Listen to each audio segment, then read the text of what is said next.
Vascaíno do Cerrado.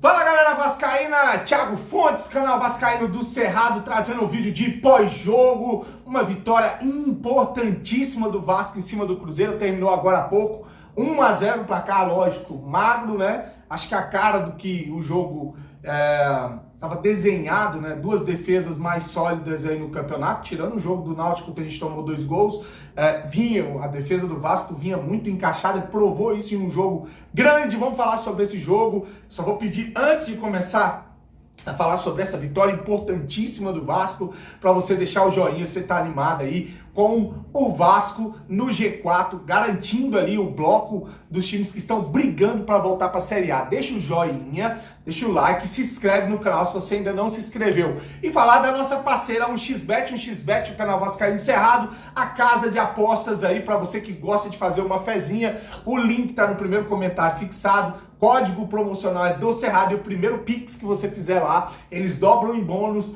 para você fazer apostas aí nos campeonatos que estão rolando, tanto Campeonato Brasileiro Série A, Série B, Libertadores, Sul-Americana, enfim. Vem com a 1xBet, canal Vascaíno Cerrado, que você vai gostar, vai curtir aí, fazer uma fezinha nos jogos, beleza? Agora, vou falar do jogo, né, que teve recorde de público na Série B, no Maracanã, 63.609 públicos presentes no Maracanã, né? O maior público da Série B e o segundo maior público no Brasil. Muito forte, muito bom ver a torcida do Vasco empurrando o Vasco no jogo inteiro, né? A torcida do Vasco não para em momento nenhum, e o Vasco jogou o futebol que ele foi desenhado, que ele está sendo treinado para jogar. Né? Não é um futebol que ele vai dominar, mas é uma partida grande. A gente tem que contextualizar o que foi essa partida. O Cruzeiro teve mais posse de bola, os números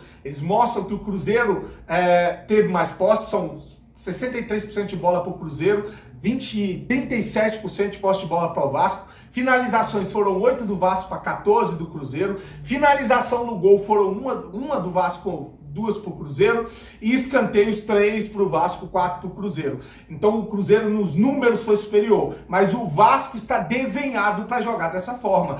Quando o Vasco faz o primeiro gol, eu estava assistindo o jogo com o meu filho, na hora, no momento que o Vasco saiu no contra-ataque, foi uma roubada de bola, se eu não me engano, do Matheus Barbosa, que fez uma partidaça, e ele rouba a bola, toca pro Peck, o Peck lança para o Nenê faz aquele cruzamento dificílimo do zagueiro chegar antes, né? E aí o Getúlio, que só fez o gol também no jogo, mas fez o mais importante, colocou a bola para dentro, 1-0, um gol importantíssimo pro Vasco. Naquele momento que o Vasco puxava o contra-ataque, eu falei pro meu filho, olha, o Vasco, ele tá armado para jogar dessa maneira, deixar o Cruzeiro com a bola e no contra-ataque buscar o gol. Mas foi eu fechar a boca, gol do Vasco, gol da vitória, um gol importantíssimo. Se eu tô falando de números, eu vou continuar falando de números, que coloca o Vasco colado no segundo colocado, que é o Bahia, né? E segura o Cruzeiro, que ia abrir uma margem imensa, ficou com 28 pontos, né? O primeiro colocado, Cruzeiro, com 28 pontos, o segundo colocado, o Bahia, que venceu o Operário, foi a 25 pontos, e o terceiro colocado, o Vasco, com 24 pontos. É importante, a gente está colado agora a 4 pontos do líder e a 1 ponto do segundo colocado. E o mais importante, o quinto colocado, o primeiro time fora do G4, é o Grêmio, né? Tem o Sport, que é quarto, com 18 pontos, né? O Grêmio tem 17 pontos. Então o Vasco abriu 7 pontos do Grêmio.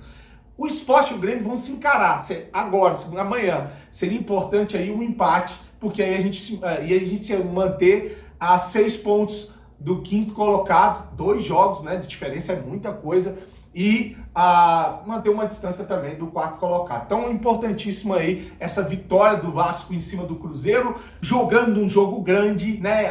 São times que não têm elencos de Série A, vivem momentos conturbados, o pior momento da vida do Cruzeiro e do Vasco, né? O Cruzeiro está repetindo uma Série B a 3ª vez, o Vasco está fazendo a 2ª Série B seguida, né? Então, a gente sabe que em questão de elenco, em questão do que foi, ou de que representa a história de Cruzeiro e Vasco, a gente está muito longe do ideal, mas para o que representa o momento para a Série B, para voltar para a Série A.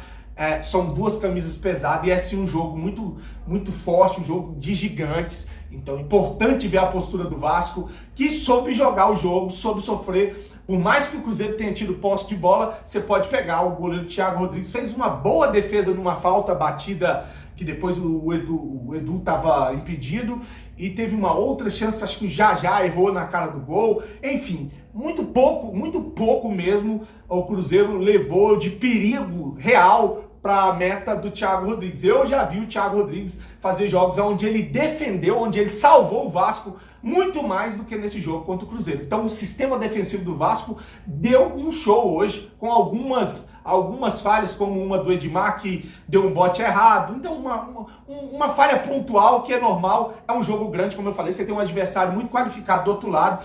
Tenho que pontuar algumas coisas, como porque assim, a gente criticou pra caramba a escolha do Daronco para apitar o jogo. Assim como os cruzeirenses criticaram pra caramba o juiz que foi pra sala do VAR, porque eles têm um problema com esse juiz também.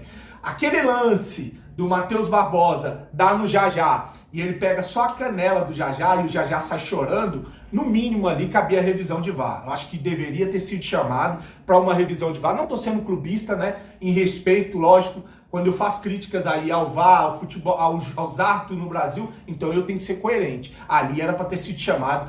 É lógico que o lance vai caber interpretação, vai ter gente dizendo que era para expulsar, outros vão dizer que não, foi uma jogada no limite, cartão amarelo estava bom, mas eu acho que caberia uma análise, porque tirou o jogador da partida, que saiu chorando, e foi pegou o jogador do Cruzeiro. Assim como no lance do Yuri Lara, era para ter sido chamado o VAR e cabe exatamente a mesma interpretação. Talvez com a expulsão do jogador do Cruzeiro. Se tivesse expulsado do Vasco, o mesmo critério, expulsão do jogador do Cruzeiro. Então, só para poder esclarecer essa situação, porque eu sei que tem muito cruzeirense puto com o que aconteceu com relação ao VAR não ter chamado, para pelo menos avaliar o jogo. Algumas trocas, saiu o Matheus Barbosa, que fez uma partida excelente, e saiu o Getúlio, que só fez o gol, mas é um time que eu falei, que a proposta do Vasco é essa. E se por contra-ataque, você não vai ver o Getúlio ou o Raniel participando muito do jogo. Eles só vão estar ali no momento decisivo para colocar a bola para dentro. Entraram o Juninho e o Raniel, e depois saiu o Quinteiro, que sentiu uma lesão, sentiu dores,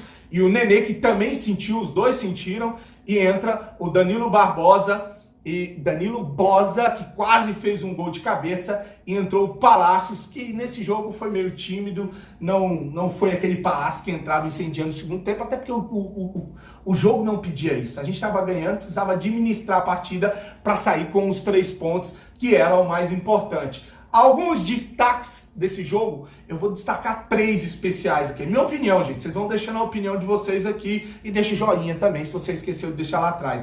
Mas alguns destaques para esse jogo. Primeiro, o Yuri Lara, que jogador, disparado para mim a melhor contratação. Tá ele e o Thiago Rodrigues ali, os dois brigando para ver quem é a melhor contratação. Então, Yuri Lara, o Thiago Rodrigues e o Figueiredo eleito ali o craque do jogo. O Figueiredo tem uma função vital nesse esquema, porque não só o Figueiredo, viu? Até o criticado PEC, eles são fundamentais para o sistema defensivo do Vasco. Eles não jogam só ofensivamente, eles são jogadores de arranque, são jogadores de velocidade, de habilidade, puxam os contra-ataques, né? Embora no segundo tempo o Vasco não tenha tido muitas oportunidades e muitos contra-ataques, foi uma finalização só. Isso aí tem que ser trabalhado, a gente tem que melhorar ofensivamente, se defensivamente tá bom, mas o Figueiredo e o PEC exercem ali papéis importantes para o esquema defensivo desse time. Eles dão o primeiro combate, eles agridem pra caramba, eles vão atrás, roubam bola. Então, para mim, o destaque Figueiredo, e uma ressalva aqui com relação ao PEC, né? O PEC também importantíssimo para essa maneira que o Vasco encontrou de jogar, sabendo que tem um time limitadíssimo. Falando em time limitado, tem que elogiar, porque eu critiquei muito os laterais do Vasco que jogaram para um caralho. O Edmar, fora aquele lance que ele deu o bote errado, jogou bem o Edmar, jogou bem o Gabriel Dias, jogou bem o Nenê, que deu assistência, até sentia, lógico, a idade do Nenê, a gente sabe que ele vai sentir o cansaço. O Getúlio fez o gol, o Matheus Barbosa, eu já falei, o Anderson Conceição e o Quinteiro jogaram. Cara, não dá pra reclamar do time do Vasco hoje. Uma vitória importantíssima para mais uma semana tranquila pra gente, né? E outra, uma coisa importante também. Nesse campeonato, a parte que o Vasco está disputando com os times de primeira divisão ou campeões brasileiros, a gente sai na frente agora com uma vitória em cima do Bahia, do Cruzeiro e um empate com o Grêmio. Então, 2 vitórias e um empate com esses times que estão brigando. É muito importante, como eu falei, que a gente vai encarar esses times todos no segundo turno lá na casa do adversário, tá bom? Muito feliz com a vitória do Vasco, muito feliz com o futebol desempenhado dentro do que são as limitações do nosso elenco e agora torcer para que a gente consiga nessa pegada para a gente passar o Cruzeiro e brigar para voltar para a Série A, que eu tô cansado de ver jogo do Vasco na Série B. Vamos para a Série A, vamos jogar aonde o Vasco tem que jogar e aí sim, felicidade para mim, para o meu filho que assistiu mais um jogo feliz comigo e é muito gratificante, né? Você ver o Vasco jogar como o Vasco, beleza? Embora um pouquinho reativo, mas jogando como time grande, tá bom? Deixe seu comentário, sua mensagem. Uma semana abençoada para todos vocês. Fique com Deus e saudações vascaínas.